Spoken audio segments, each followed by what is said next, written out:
Welcome to Rooted and Unwavering, a podcast and radio show which features leaders from all walks of life in conversations about courageous connectedness. How do we stay connected to our best selves, especially when we are challenged? What becomes possible when we truly stay committed to our own and others' greatness, also when we don't feel it? Join host Hylke Faber, transformational coach, facilitator, and award-winning author of Taming Your Crocodiles, and his guests as they explore leadership greatness in today's episode of Rooted and Unwavering. Welcome to Rooted and Unwavering, broadcasting live from Phoenix Business Radio X, where we help people connect more deeply to their innate potential. I'm your host, Hylke Faber. This is the 19th episode of Rooted and Unwavering, and I'm here today with Bert van der Hoek, CEO of the Trimbos Institute for Mental Health in the Netherlands. Bert, how are you today?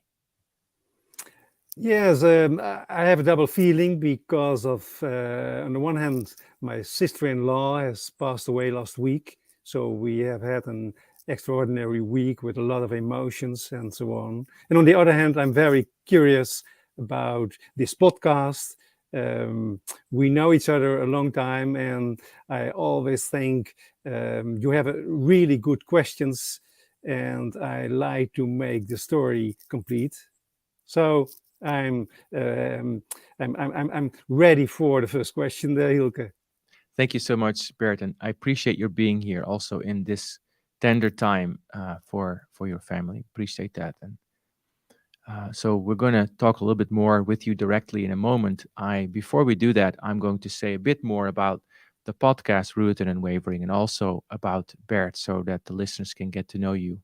First, about Rooted and Unwavering. So Rooted and Unwavering is a series of conversations with leaders from all walks of life, like Bert, to learn more about what connects us deeply to what is true, and what happens when we get thrown off our base, and how do we find our way back. And what I find is that there's many tools and concepts I can learn, and those are helpful. And what helps me most is to remember stories and thinking, how would Bert respond to this situation? Or how would Tony, or how would Bernard, or how would anybody else who's been on the podcast or I've met in my life? So that's the intention for this. So I invite you, as you listen to this, to listen to it from that perspective. Like, how can this person help me to widen my view and get more grounded into what I truly care about, even if that's different from the person who's speaking. So Bert van der Hoek comes with us today with so much experience. I met him many years ago. I think it's about a decade or more ago, when he was still the chairman of the executive board of the Friesland in the north of the Netherlands. Bert also has a very beautiful background. He's a classically trained guitar player and has a degree in organizational psychology and applied psychology from the University of Groningen, which is a very prestigious university in the north of the Netherlands, a great university. And he has worked throughout his life in occupational health, in safety, in government and semi-government organizations. And currently, he leads the Trimbos Institute, where he's the chairman of the executive board again.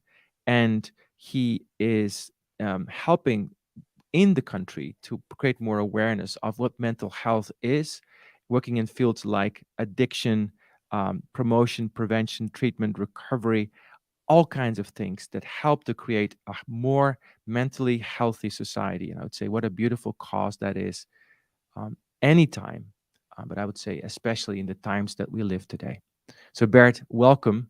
That's the bit about your bio that's kind of written. Personally, what I also like to say about you is one thing that strikes me about Bert, that he is so optimistic. Like, I find there's always this curiosity about, what can we do here? What's the vision here? This vision into something greater. So I love that about you, your curiosity leading into the future. So Bert, welcome again, and I'm so glad that you are with us today. Tell us a little bit about your journey with connectedness in your life. Well, Hylke, perhaps the first thing in my mind by that question is connectedness is perhaps the story of my life because I grew up in a very ordinary family. My father was a milkman, my mother was a housewife. We had 8 children at home, 7 boys, 1 girl, and it was a typical Catholic family in the 60s, 70s in the Netherlands. So um, people were driven very much by the norms and values of the church, of the family, instead of their own values and beliefs. So in the beginning, I don't have learned to be connected from home. Mm. My father was very busy, and when we came at home, my mother was like a general. She ordered us to help my father, and so we lived our own lives and got home when we were hungry and so on. Um, so I think I have learned to be more connected with people um, by my wife, Luz. Uh, she is the opposite. She is very, very much connected to people, and on the other hand, she is very dependent of feeling the connectedness of other people for being happy. So I think in the first years, the first decades of our marriage, it was from time to time a struggle.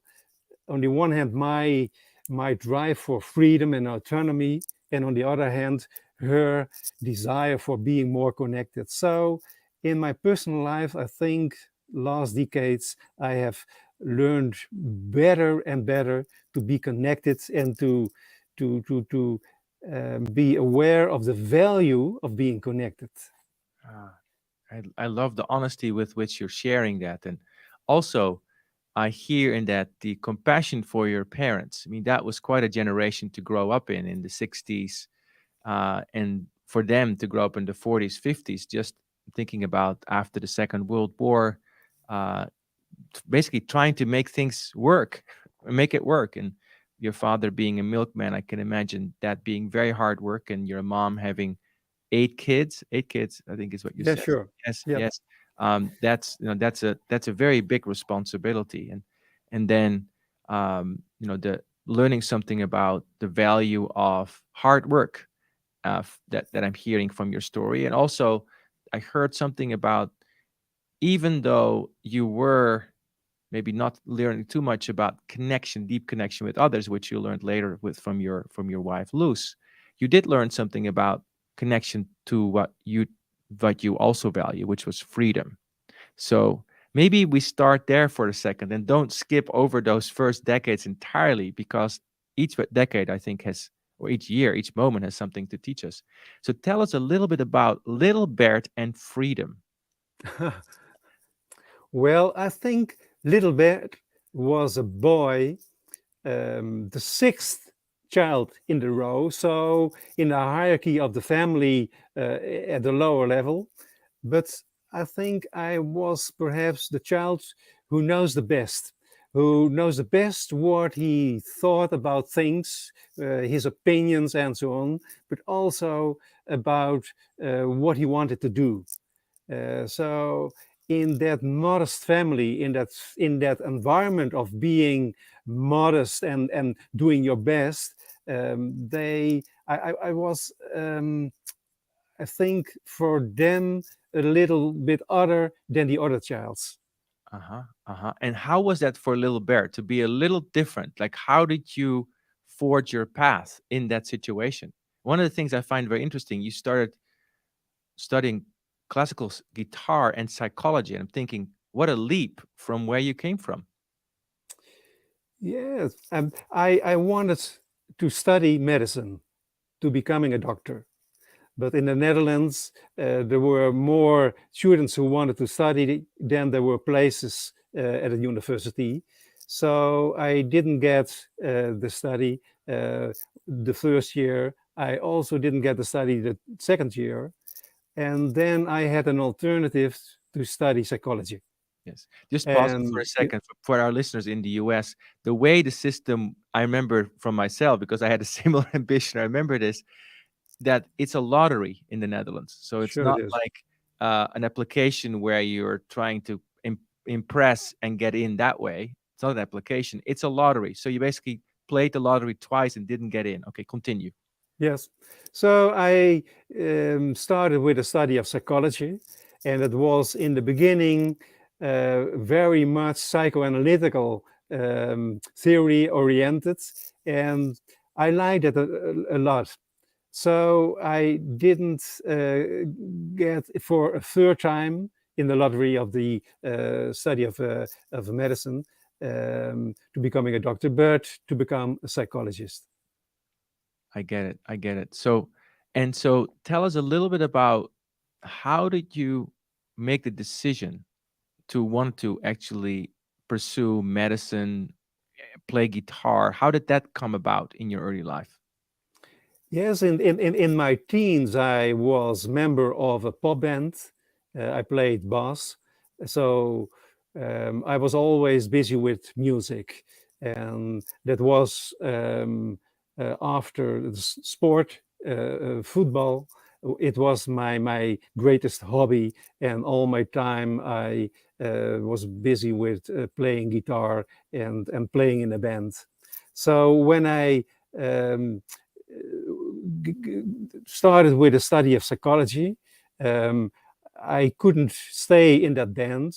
And after a couple of years, I missed the music. So I did an exam for getting um, to the pre-phase of the conservatorium in the Netherlands.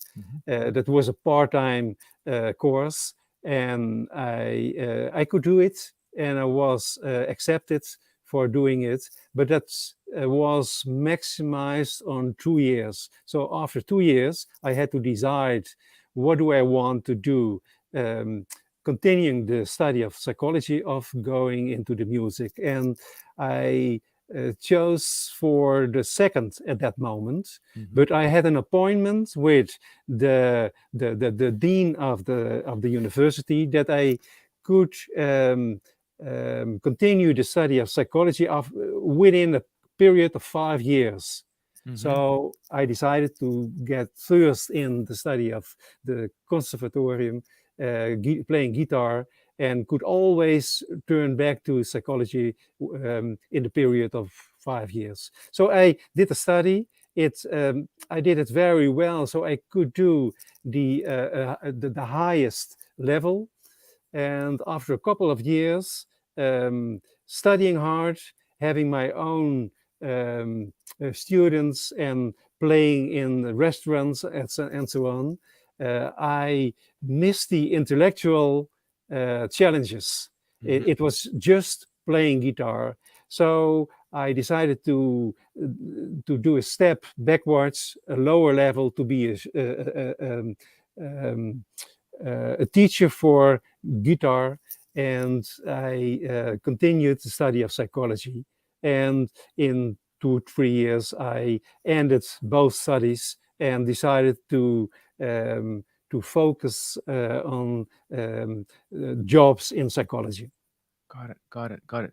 So you've been in many places of leadership and psychology in your life. Sure, So yes. yeah. So reflecting back, what would you say were some of the core lessons you learned about staying connected to what truly matters in that time? What were some of the lessons you learned about what matters? It's truly about staying connected to what matters to you. To be honest, the most painful memory is that when I met Luz, my wife, that was in the beginning of the study of the guitar. Um, I, th- I told her, number one in my life is the guitar. So the best place you can get is the second place. I told it more romantic, but it's very awful. And at that moment, it was really what I meant to do in my life, to become a top guitar player. Yes. And so I was so ambitious. That was the most important thing for me in life, more important than my new girlfriend. And what have you learned about that since? Yeah, the other memory is a couple of years ago that Luz got the diagnosis cervix cancer. That was on Sinterklaas Eve, so it was very painful, and both we thought she should die in a couple of months because of that diagnosis. And fortunately, it has become well. She is treated, had an operation, and so on. And now she's feeling well. So it turned well. That's the most important thing. And you could say that in that time, I was so present and so close, connected to her. Uh, Um, yes, that's quite the opposite of the thinking the guitar is the first and my girlfriend is the second place. uh-huh. And what do you discover about connecting with another and with yourself in that time after the cancer diagnosis with Luz, after Sinterklaas evening? Yes, that's I think the most important thing of connectiveness is um, that you really feel dividing life and living your life with another you cares about, you love. And so it is so the opposite of feeling lonely. Uh-huh. um, and it's so um, so wonderful to feel the stability, the rest, the warmth of being connected with another. Mm. So I think the most important lesson is that nevertheless your ambitions.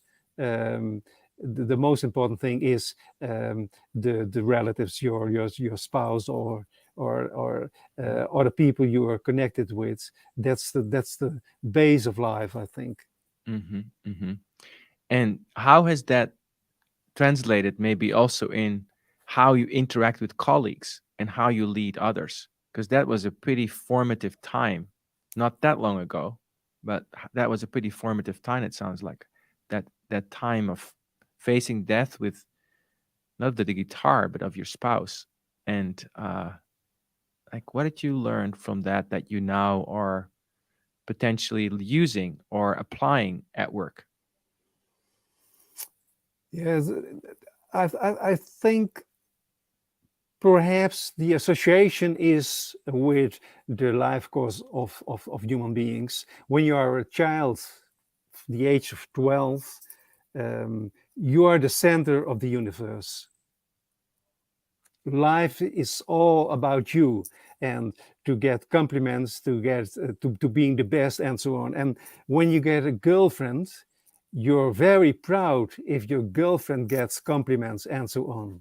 And when you get children, you're never so proud as that your children are doing well and people are very positive of them. Mhm. So a kind of uh, indirect valuation. And when that's association, I think, is the same in your working career.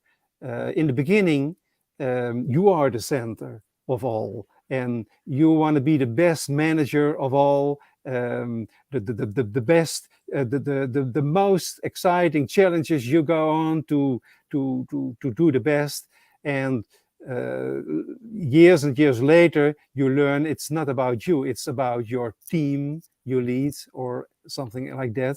And in another phase, you learn it's about the purpose and the meaning of your company for society. So the valuation and the importance of getting compliments and so on is becoming more indirect than in the beginning. It's all about yourself. I love that. Einstein talks about expanding circles of concern. He says something like it's our delusion that we stay in the circle that is closest to us, and that the human being basically has the invitation to step out and to broaden and to widen our circles of concern. And that's what I'm hearing you say also. Like, as a little one, it's all about me, and then it's about the one that I love, and then it's about the one that I created or co-created, my children, my offspring, and then it's maybe about my team, or my me as a manager, my team, and then it starts to become more and more um, wide, you could say, purpose. Yes. So think about how you're currently leading the Trimbos Institute, which has a very high purpose.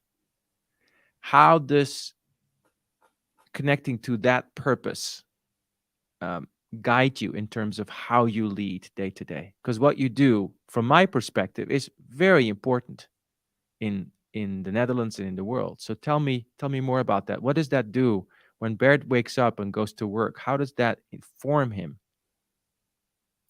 Well, Hylke, I think my current job as a CEO of the Trimbos Institute, I think it's the best fit ever in my life. From who I am, who I wanted to be, and the job I have the privilege to may lead the company. Uh, and that's all about the meaning of the institute in Dutch society, in every day being busy with getting a better world, getting a better society in the Netherlands. And so in my in my life, the value of justice has grown and grown, and at this moment, I think it's the most important one for me. And when you realize that the socio-economic differences in the Netherlands, but also in the States, I suppose, are so big that where you are born is the is very important for the rest of your life, because of the family where you grew up, the neighborhood where you grew up is so important for what you can become later in life, and that people in a better situation are living 8 to 10 years longer, but especially living for 20 years better without diseases and so on. So the difference is not because of your own success, of your own ambitions and drive, but because of the environment where you grow up is very, it's a kind of a destination for your chances in life later on. And from the point of view of justice, it's unacceptable. So in the Netherlands, and especially the Trimbos Institute, we are busy every day to get equal chances for everybody to grow up as they want, to live their life as they want to live. Nevertheless, the environment where they are born. I just want to pause us there for a second, because what you said is such an important piece of information that's so easily forgotten, right? Because we can easily fall into the trap of, if I work hard enough, if I choose wise enough, if I exert myself enough, if I take enough responsibility. It's like the American dream, if you can make it, anybody can make it. And what you're saying is, sure, it's important. And from your own life, you've exerted yourself. You didn't just become the highest level guitar player, son of a milkman. You did stuff. You did stuff, right? You came from pretty humble beginnings yourself. And now I hear you say that people that are growing up in a lesser fortunate social economic situation live 8 to 10 years less, and have 20 years or so less of health problem free time in their life, alongside other things. And I hear you talk about justice, right? So you say that with the Trimbos Institute, you're working on this. So how do you work on that? How do you work on that? Well, um, I think in the beginning of my management career, I was focused on challenges and on results. And at this moment, um, I'm just focused on our purpose, just focus on unifying all people, all departments inside our institute to collaborate and to do one thing, make the world better. Everybody from their own point of view, their own point of knowledge, but focused on getting a better society, getting equal chances for everybody to live the life they want to do. So I hear you actually practicing within Trimbos Institute what you envisioned for society, which is equal chances for everyone, also within Trimbos Institute, as in terms of how you work together. You're unifying everyone inside the Trimbos Institute as you're working towards unifying the country in terms of having more equal chances. Now, how does the Trimbos Institute work on helping to create equal chances for people in society? How do you do that? Yes, that we do research, monitor all kind of developments, trends in society. Um, we get also a lot of knowledge from abroad, um, and we are translating that knowledge to interventions, some programs, um, for example, prevention programs, promoting healthy living in the Netherlands, at schools, at workplaces, in society. So we are from the research, we try to make impacts by translating all that knowledge to meaningful interventions in society. Translating knowledge into meaningful interventions into society, and so that there's more health. Um, Maybe think a little bit about an example, sort of that our listeners can really imagine how that works, as you are basically practicing your purpose of creating a better world. And as you think about that, one thing I want to highlight from what I've heard already from you is that you used to be entirely focused on how to be successful overcoming challenge. You could say it's one stage of development of a leader. Now you're at the stage where you're entirely focused on purpose. I just want to highlight that because I think that's such an important transition, and maybe for all of us to think about, like, what is my mm, concern? What is my circle of concern? Where am I focused? Am I focused, and not good or right, good or bad, entirely on my personal success, or am I attaching myself, focusing myself onto something bigger? I wanted to highlight that. So, Bert, give us an example of maybe a person or a situation of a person in the Netherlands that may be helped by what Trimbos Institute does, for example, through prevention, so that we can sort of get the movie, get the picture of what actually happened, so people can hear what it's like to maybe grow up in a place that is less advantaged, and what you face there and how you grow through that. Can you say more about that? Yes, I can give a few examples. The first one, which comes in my mind, is the mental health care sector. In the Netherlands, we have a growing amount of mental health problems, especially by youth. Um, and the system, the care providers, don't have enough place for helping all people. So we have waiting lists where people are sometimes with severe um, psychological disorders have to stay on for more than 1 year. So that's unacceptable from the point of health, but also from the point of society. The parties in the system have interests.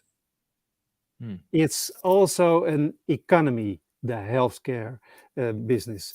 So people don't move, and the problem is growing and growing. Hmm. So I realize that having worked at the health insurance companies as well as health care providers, I know both worlds, and I feel very responsible for being um, a bridge between all that different worlds, and to get things in a good direction, a sustainable direction for the future. And we are doing that with all the knowledge we have. It is a very hard and difficult challenge because of all the interest of the parties in the system. But that's one example, and we have published research a couple of weeks ago, and a lot of people are very interested in it, and it can be a trigger for moving on. So I'm very glad with that recent development. But another example is that we are busy on for students. The mental health of students is also gone better and better. Um, so we are investigating and monitoring the mental health of students. And at this moment, we are busy with making a program of all kind of interventions for um, for preventing mental health problems become psychological disorders. Thank you for sharing, Bert. We're going to explore this more after the break. One of the things that I'm taking away from this first part of our conversation with Bert van der Hoek, who is the CEO of the Trimbos Institute for Mental Health in the Netherlands, is how much power comes online in ourselves, and how much care comes online when we align ourselves with a higher purpose, which in Bert's example is the aligning with real justice and care for a better society. So let's come back after the break to this question about how we use this purposefulness to bring those different interests together of different parties in a healthcare system that may, on the surface, have opposing interest. See you after the break. You are listening to Rooted and Unwavering, presented by Growth Leaders Network, the leadership, team, and culture development company. If you would like to learn more about working on connectedness for yourself, your team, or organization, please contact Growth Leaders Network on LinkedIn. And now, back to the show. Welcome back to Rooted and Unwavering. I've been speaking with Bert van der Hoek, the CEO of the Trimbos Institute for Mental Health in the Netherlands.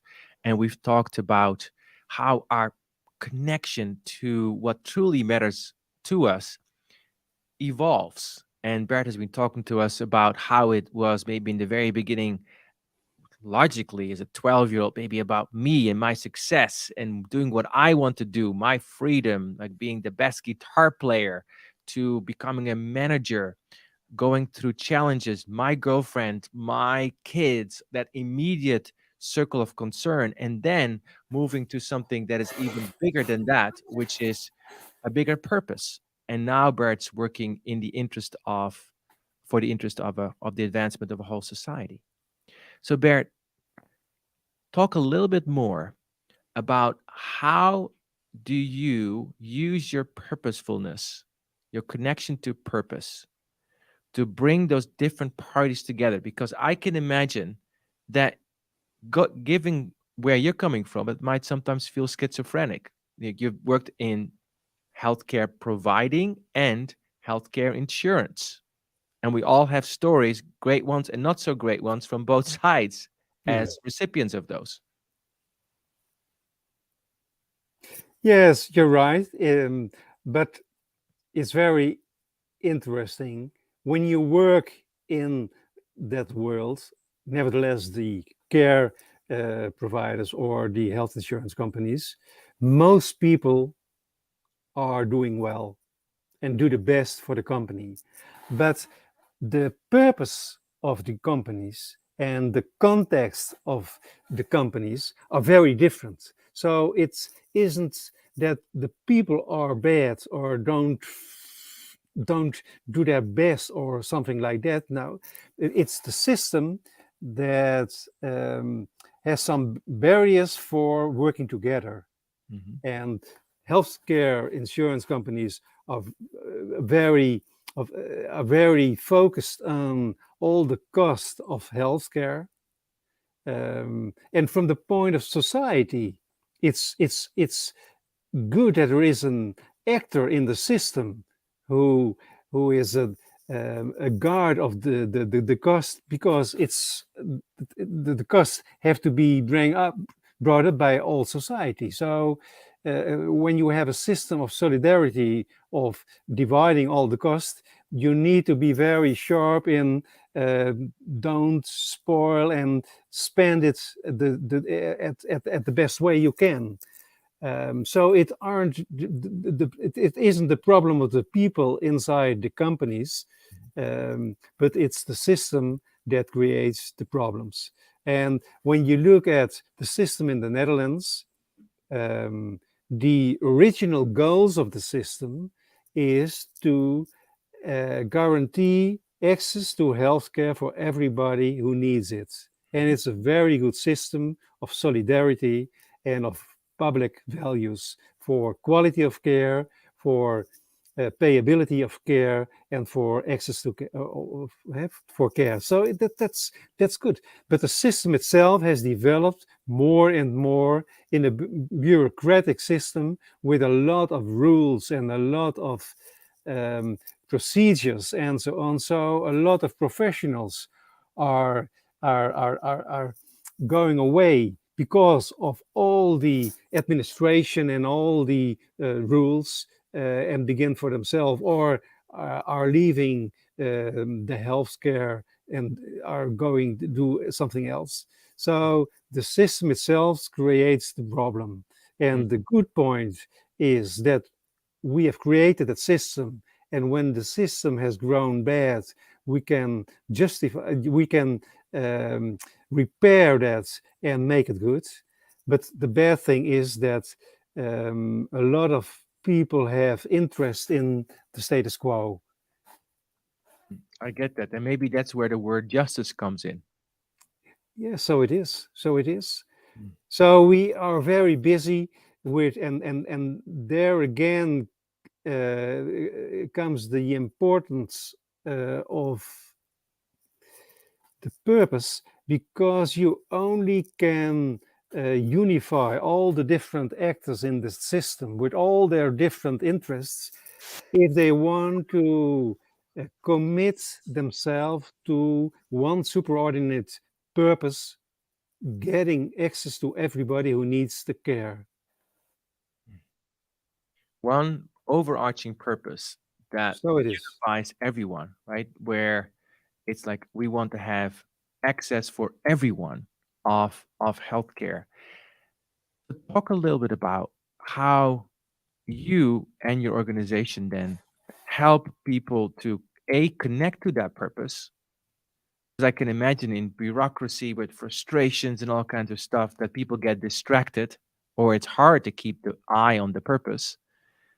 So talk about that, and also how you personally motivate yourself, because I can imagine that things don't go always the way you'd like them to go. So how do you work with that?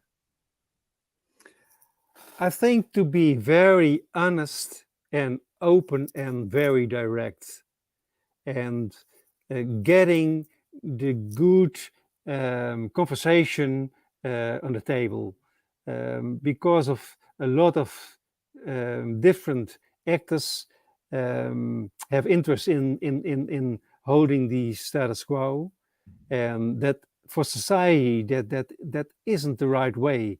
Um, so I'm very busy with getting the right discussion at the right place at the right moment, by government, by the professionals, by the organizations and the CEOs of all the organizations.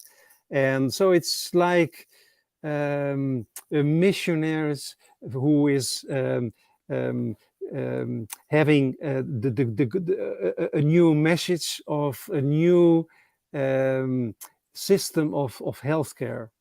Mm. That focus on honest, open, and direct conversation. And my sense is that pierces, that cuts through the stasis and the stagnation and the entrenchment in the old interest, because at some point truth prevails.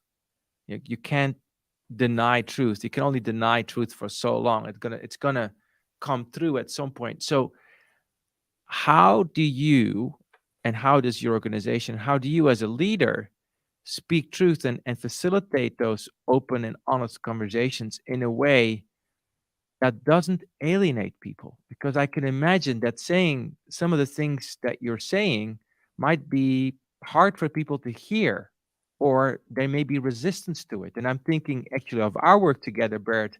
And when we're working on culture change, I notice this in my work all the time. And when we're saying we want to guide your organization to a different level of thinking, behaving, requires a level of honesty and requires change, and humans don't like change. So, how do you work with that as a leader as you are grounded in truth and honesty? I think the most important thing is to respect each other. And from respect and from um, um, awareness that things have grown as they have grown, and the situation is has resulted in waiting list and so on. Nevertheless, everybody is working hard. So respect and no condemnation of what people have done is very important, and um, also not only telling the truth of the future, but especially asking how people think about the future. So that combination, having respect for all people, having really knowledge about the system and all the struggles for moving on, and uh, being interested and curious of how people think of the situation in the present and what they wanted to do for getting a more sustainable system of care. I want to hone in on both of these pieces a bit more, this respect and non condemnation, non judgment of others, and also the interest in how people envision the future. I'd like to hear more about that. First, let's focus on respect and non condemnation. So, my question to you, Barrett, is how do you work with judgments that may come up in yourself as you're sitting with people, and you might be thinking, at least I'm just imagining thinking, like, oh, there we go again, or yeah, yeah, I see you being entrenched. Yeah, yeah, you're stuck in your old ways. At least these are some of the things that come up in my head when I'm faced with people that don't want to change or are stuck in their old ways. How do you work with that thinking, and how do you not fall in the trap of condemnation, which you've laid out so clearly disconnects us? Yes, yes. Well, I think I have the advantage of being a psychologist, and I've learned in during my study and later on to always being aware of the different levels in the conversation. In the present, sitting near each other and having a conversation, but also at a level above for being aware of what's going on in underwater and what's going on in the feeling of connectiveness, and a level above that for the more strategic goal of the conversation. And of course, I'm just a human being with all kinds of irritation and so on. But I think I really can manage it in most of the situations. And my sense is part of the way you're managing it is because you're able to apply awareness sense of stepping back, we also call this balcony awareness, being able to rise above, saying, hey, what's the pattern here? What's the purpose here? What might be going on with the other person, feeling wise, without getting lost in that. And then choosing from that awareness as opposed to reacting to any particular layer in any particular point of time. So it is. Yeah. So it is. And there is always the point of the interest of people. It's always the question, what's the really interest of people? Because sometimes it looks like to earn more money or to be aware of the importance of the continuation of the organization and so on. But when you have a really good conversation and you are prepared and to get under that interest, sometimes people have other interests than they most of the time speak of. So and when you are able to connect the interest of different parts of the system, because the really interest behind the obvious interest, then sometimes you can bridge between the differences and it's going well. It's like looking beyond the immediate interest. I'm hearing not get sidetracked or blinded by those, but saying, hey, let's think a little further. So how do you stimulate the thinking and the awareness and the conversation about the deeper purpose?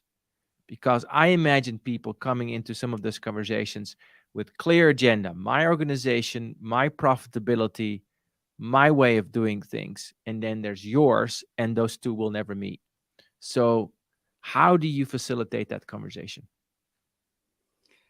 By asking the right question at the right moment in the right atmosphere. And people don't want to be honest when they feel unsafe and they don't trust the other part of the other person in the conversation. But when you really have a good conversation and a good relationship with respect and with really interest in what people what people drives, then you can get beyond the obvious interests. So a couple of things I heard you say. It's like it's the psychological safety to start with, because when people don't feel safe, they won't say anything. Really, that's true. And then by being deeply interested in what actually might be going on for them, by allowing for some space, is what I'm hearing, by asking the deeper questions. And in that way, you're able to bridge interest, and you're able to bring people together that might be otherwise talking against each other. Now we're talking together. Can you give an example, without giving away confidential information, of how such a conversation might have evolved from kind of antagonistic, maybe at first, to something that's much more collaborative, more deeper interest based? Can you give an example of that? Because I think it'd be really good for us to hear how that happens. And I see it as such an important transition for many conversations that need to happen in society at the moment. Well, perhaps the CEO of a healthcare provider. One of the most important things, I have been it myself, so I been very aware of the interests of CEOs of healthcare providers. And one of the most important thing is the continuation of the organization. And one of the most important aspects of continuation is a really good and stable financial result. And when you are in a system with a kind of financing all the healthcare activities, people are very focused on how much they earn for certain actions, for certain professional interventions, and so on. Mm-hmm. But if you can get a conversation to the level that if you get a guarantee that the continuation of your organization is well, so for about 8 years. So don't be afraid of um, of getting risk for continuation of the organization.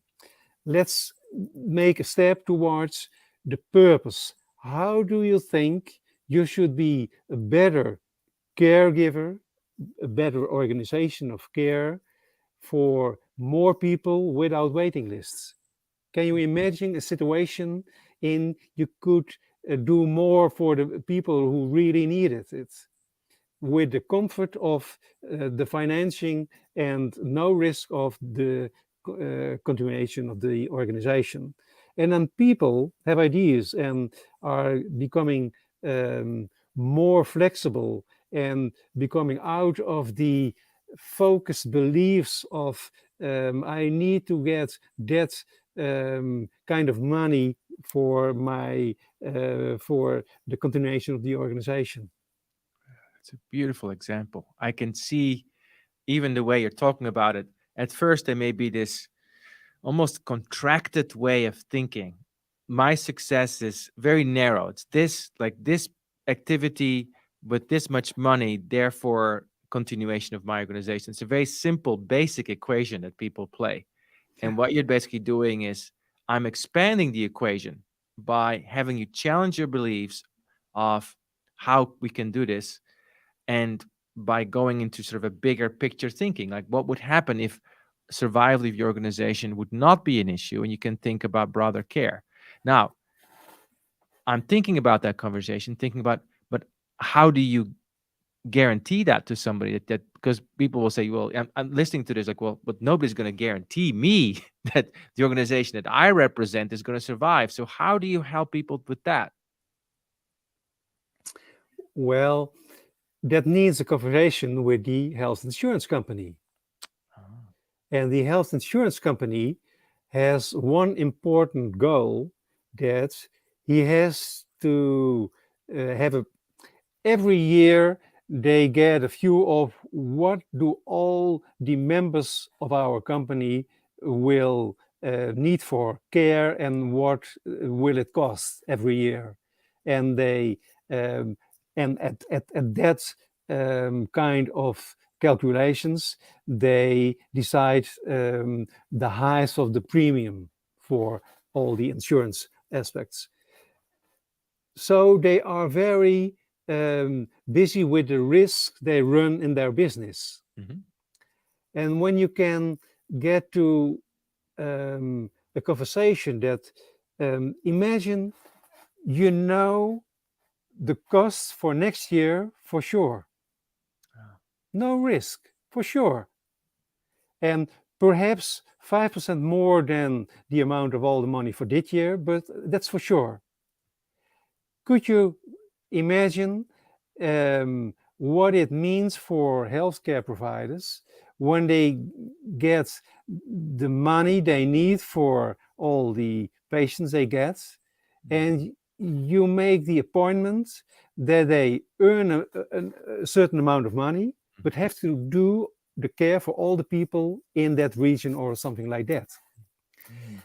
So you need to be creative Yes. for making it possible for people and for actors in the system for being focused on the future and seeing the broader picture. Yes.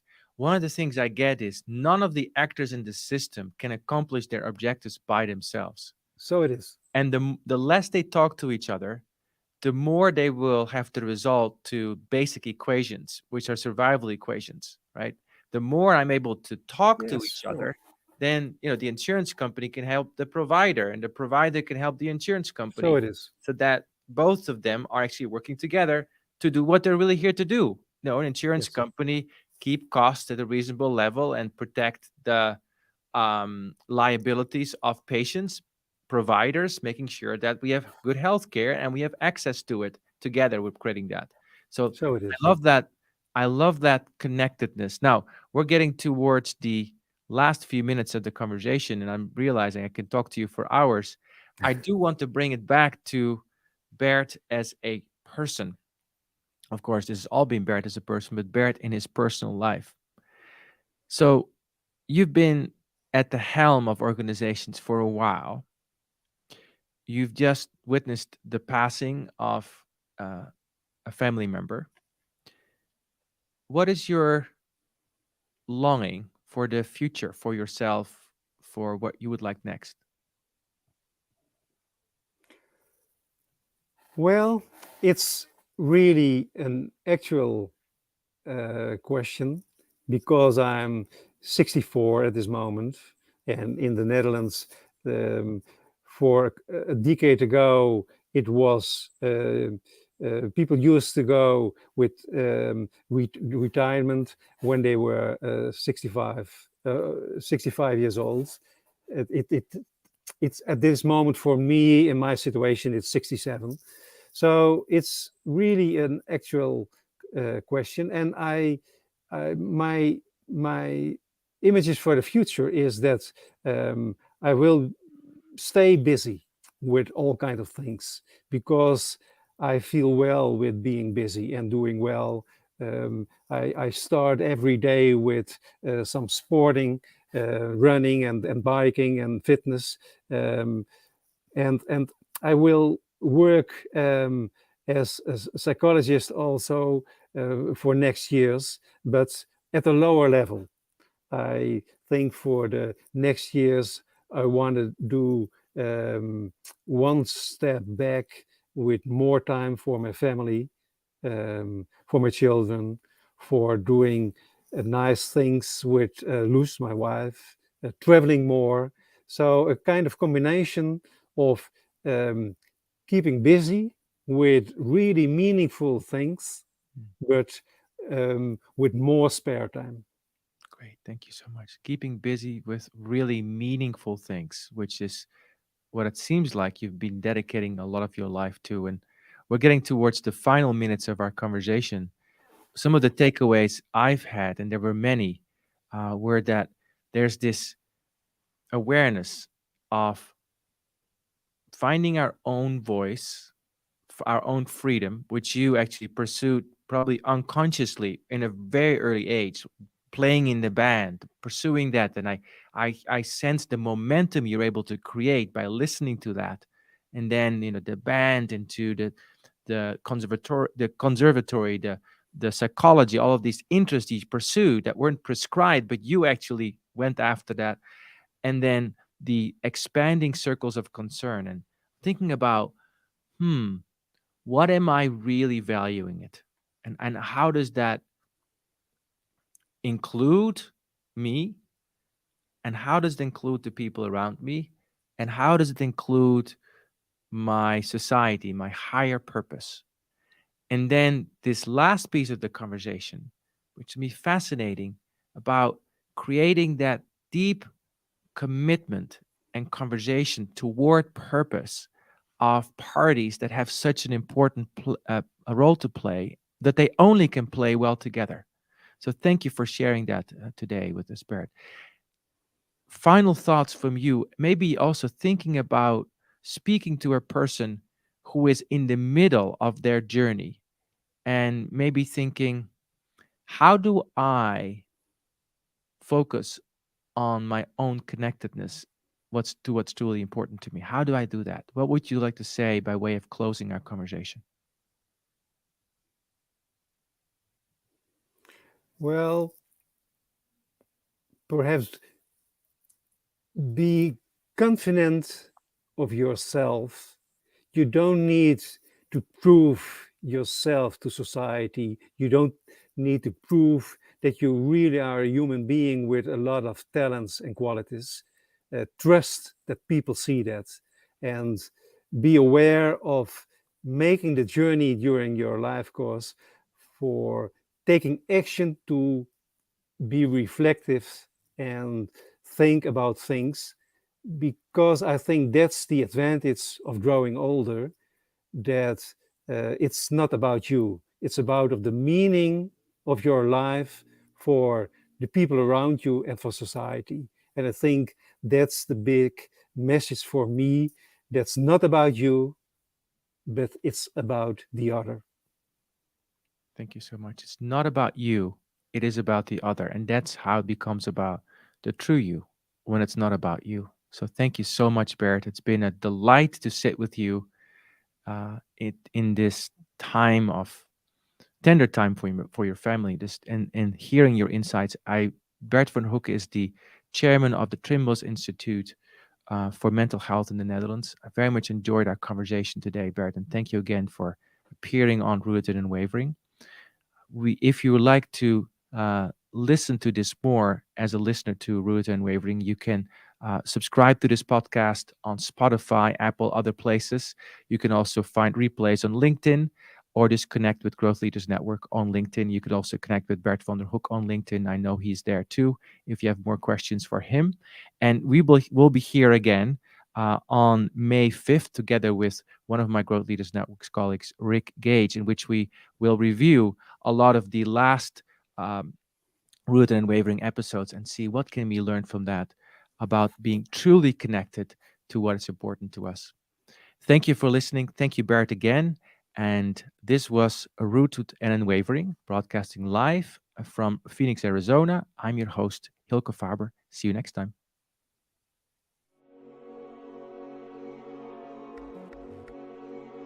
Thank you for joining us in today's episode of Rooted and Unwavering, leadership conversations about courageous connectedness, presented by the leadership development company, Growth Leaders Network. To learn more, subscribe to this podcast. Connect with Growth Leaders Network and Hylke Faber on LinkedIn, or read Hylke's award-winning book, Taming Your Crocodiles. Now take a moment and appreciate something that is great about you. Celebrate the gift that you are and enjoy connecting more deeply to your best self today. See you next time on Rooted and Unwavering.